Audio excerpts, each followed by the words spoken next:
Hi everybody, I'm Ruechel and welcome to this portion of the PCS Journal where we sit down and talk with Dr. Michael Grego, the Superintendent of Pinellas County Schools. Glad to have you with us, Dr. Grego. Good to see you. Great to see you too, Al. So I'm looking at my list here and I'm seeing this must be award season because I'm looking at all of these awards for teachers, for schools, for employees. That's cool. It is. The Teacher of the Year, Evening of Excellence will be Monday, and we also been recognizing our support employees of the year, but it is that season. Yeah, and this is the little brochure that went along with it. I think you can see that right there. It's very nice. And to find out who the Teacher of the Year was or is, you're going to have to go to our website and also see the 10 finalists, because as we're recording this program, we don't know who it is. Wink, wink, nod, nod. So you go there for all the information. You know, we've been very, very fortunate in our family. You know, we have 4 kids, all went to Pinellas County Schools. And in their time in the schools, they had 4 Teachers of the Year. Yeah, that's tremendous. And you know what's so important about that evening? It isn't just about the evening. It's really to wake up the community and to say to this community that teaching and the profession of teaching is really at the core of our of the quality of the community we want to live in. So just to honor teachers, we have our 10 finalists. We'll name Teacher of the Year that will represent Pinellas County for the state level awards and things like that. And that's all important. Yeah. But for me as superintendent, what's most important is to really celebrate the profession and to promote the profession and to take a time out, so to speak, in this community and to say we honor teachers and what they do each and every day with our students. And the wonderful thing about this program is that when it started years ago, they would only nominate like 10 teachers, and now you actually start out the process where you have, what, more than 100 when the process begins? We have a teacher that's being nominated for every single school site, whether it's a special center or whatever. So we have 130 nominees. We're going to invite them all down to the Mahaffey Theater. We're going to place them all on stage. And it is, as I mentioned, that time where I truly want our community to pause and to say thank you. So we may be honoring them. You know, a lot of times teachers don't like that attention being brought onto them. Attention, don't they? Yeah. They want the attention on their students. It is in their DNA. It's in our DNA. Once a teacher, always a teacher. But this evening is kind of like our Academy Awards for teaching. And so we're going to have a great time, and we're going to celebrate the profession of teaching as well as our quality teachers in Pinellas County. Absolutely, and I get a 30-second commercial here, by the way, on Bay News 9, Spectrum Bay News 9, on Tuesdays, all during the day, we have a program called A+ Teacher, and this is when I get to go out to schools and honor teachers that have been nominated by their students or by their parents. Those are running on Tuesdays. You can go on Facebook and see our complete interview with all of these teachers, because it's one thing that you find out is that when most of these great teachers are awarded, they are very, very quick to say, no, not me, that teacher and that teacher, they did so much a better job than I did. So they're very, very humble. Let's talk about something else. Madeira Beach Fundamental School, I did the teach-in there this last year as the National Sandy Hook Promise winner. What was that all about? Well, you know, Al, we've talked about this on this show about how we in Pinellas County have embraced Sandy Hook's Promise. Sandy Hook Promise is a way of building strong and healthy cultures across our school and across our entire district.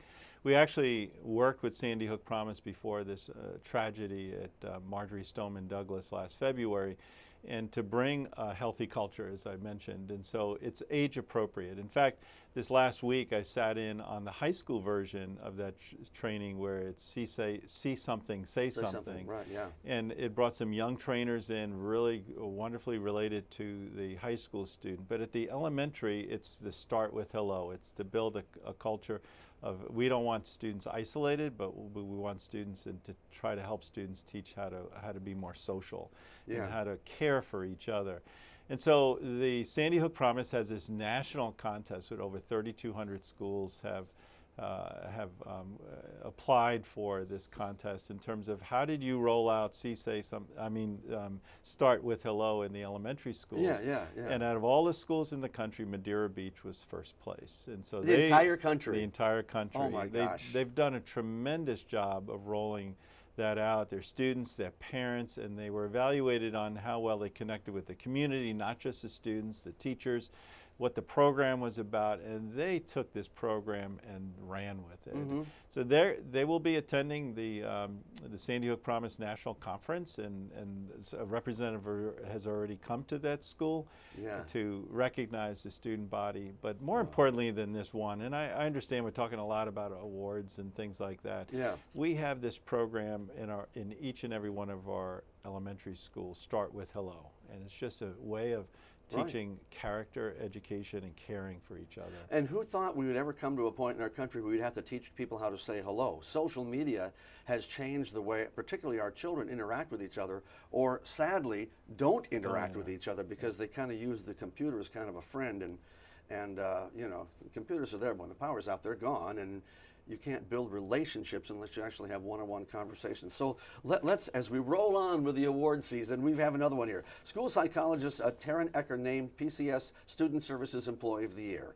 So tell me, a school psychologist, boy, are they important these days. Yeah. You know, it all ties in, a lot of these factors about healthy students. We have school psychologists, we have social workers. Those are all support employees that try to build and do a tremendous job of building a healthy culture in a school where students or parents or families need that help. The school psychologist is there. Mm-hmm. And I want to just say thank you to all of our support employees, not only the ones that are being recognized, but over 700 of them throughout our district that truly helped our students and our parents navigate the system and also maybe get over some rough spots of growing up. Yeah, and kids who come from broken families, they need somebody to talk to, and it's good to have somebody there. Yeah. Also, the Support Employee of the Year is Anthony Tony Langhorn, a Transportation Field Operations Supervisor. What does a Transportation Field Operations Supervisor do? Well, perhaps one of the more difficult jobs in this county, because they have to oversee all of the routes, and if somebody's out, how to reroute, and so it's like a conductor of an orchestra. So it's not an easy job, and it's every day, it's every morning, it's every afternoon, it's field trips, it's athletic events, it's buses that are needed each and every day. So Tony does a tremendous job, and you can tell from the people that he works with how much they care for him. Oh yeah. And when he was announced as the finalist to represent Pinellas County, people are overjoyed. And we've had tremendous success in this particular area, as you know, Al, over the last 5 years or so. We had Cheryl Thomas, one of our bus drivers and trainers, win the state award, and that is our nominee goes to the state, and she won it for the entire state of Florida. Great. And so did Dave Melnick, one of our cafeteria food managers, and he works at Lake St. George. So this category takes and really encompasses so many support employees that are at the nucleus of our school district. Now we have another award as award season rolls on. I think we should have had drum rolls for all of these. We're making it more exciting this way. 4 schools named National Magnet Schools of Distinction. That's a big deal because Pinellas County, I think, is acknowledged almost nationwide. We have some of the best magnet programs in the entire country. We really do, and as I reflect on this, I'm so glad you're covering this, because I feel sometimes that we just assume these schools are great. Oh, yeah, we talk about schools in the northern part of our county and St. Petersburg, and we have some real gems in our district. We talk about Douglas Jamerson. Recognize people visit Douglas Jamerson School of Engineering and Technology from throughout the nation and certainly throughout the state to see what they're doing. The Gulfport Montessori, Perkins Elementary, that's with the fine arts and performing arts. I have 2 grandchildren that went there, okay. And Sanderlin, James Sanderlin, pre-K through 8 IB World School. That's been recognized throughout the state and the nation. And so this is a national award. These are folks that look at magnet programs throughout the United States, and they see academic achievement, diversity, blended curriculum, really engaging the parents. Is a magnet working like magnets should be working to create a diverse population in the school?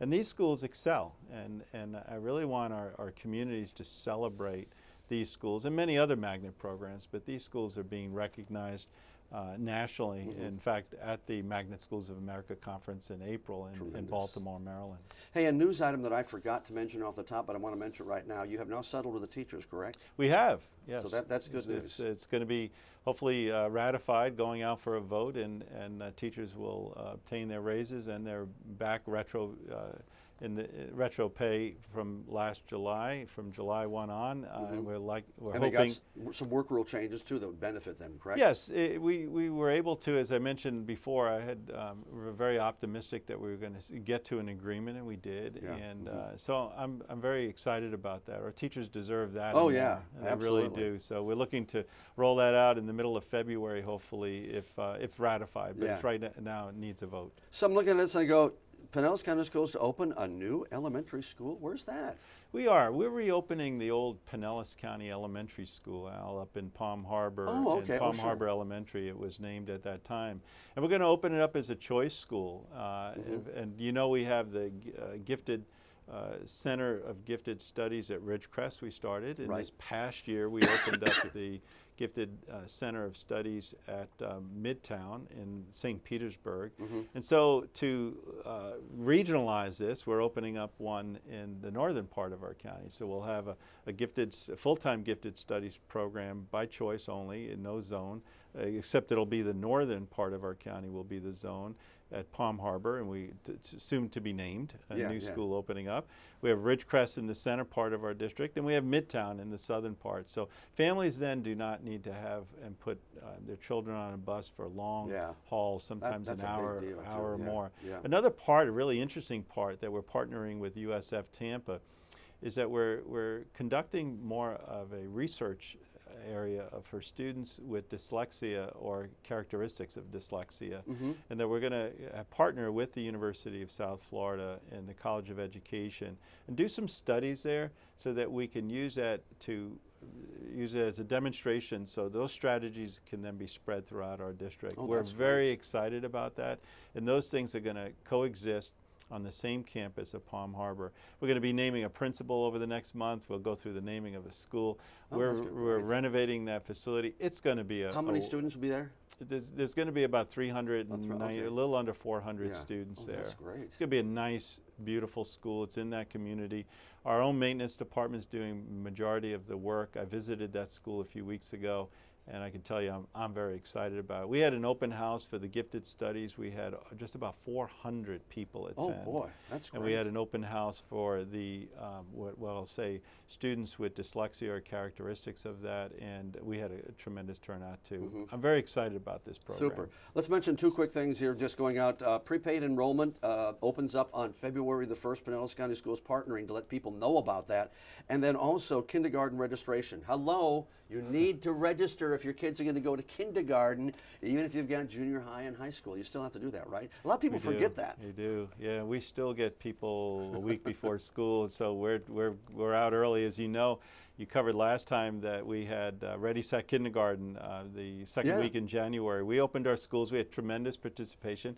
But don't think that was the only beginning and ending of registering. Let's register. If you have a student coming into kindergarten for the 1920 school year, let's register that student where you're at, or call our student assignment office, and it's on our website, and let's get that student registered early.